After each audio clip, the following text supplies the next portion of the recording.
அனைவருக்கும் வணக்கம். தளபதி விஜய் அவர்கள் கட்சி ஆரம்பிச்சதுல இருந்தே நிறைய பேர் அவரை விமர்சனம் பண்ணிட்டே இருந்தாங்க. இதுல திரை பிரபலங்கள் உட்பட நிறைய பேர் சொன்ன விஷயங்கள் என்ன அப்படின்னா, அவர் ஏன் பிரஸ் மீட்டே கொடுக்க மாட்டாரு, அவர் ஏன் மீடியா பீப்புளே பார்க்க மாட்டாரு, மீடியா பார்த்தாலே அவாய்ட் பண்றாரு அப்படின்னு நிறைய விஷயங்கள் சொன்னாங்க. அவங்க எல்லாத்துக்கும் ஒரு ஆதாரத்தோட பதில் கொடுக்கணும் அப்படின்னு நான் விரும்பினேன். ஸோ ஒரு கிளிப்பிங் அட்டாச் பண்றேன், அதை பார்த்துட்டு வாங்க.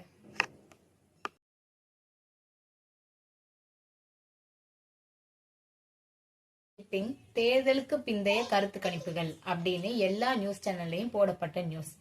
இதுல எல்லா நியூஸ் சேனலுமே விவாதிச்சாங்க இதை பத்தி.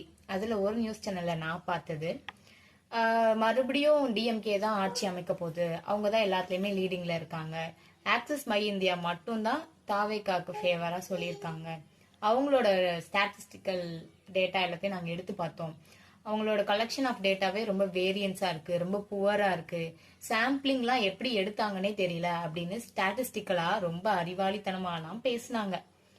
ஆனா நடந்தது என்ன? இந்த மாதிரி உண்மைக்கு புறம்பான விஷயங்களை மக்கள்கிட்ட கொண்டு போய் சேர்க்கிற மீடியாவுக்கு எங்க தளபதி ஏன் பிரஸ் மீட் கொடுக்கணும்? அவரு மக்களுக்காக தான் இந்த பணிக்கு வந்தாரு, மக்களுக்காக ஏதாவது செய்யணும் அப்படின்னு தான் ஆட்சிக்கு வரணும்னு நினைச்சாரு. ஸோ அவர் என்ன சொல்லணும்னு நினைச்சாரோ அது மக்கள்கிட்ட அவரே டைரக்டா போய் சொன்னாரு. சொல்ல முடியாத இடங்கள்ல அவரோட வேட்பாளர்கள் மூலியமா சொன்னாரு. ஸோ இப்போ உங்க எல்லாருக்கும் தெளிவா புரிஞ்சிருக்கும்னு நினைக்கிறேன். நன்றி.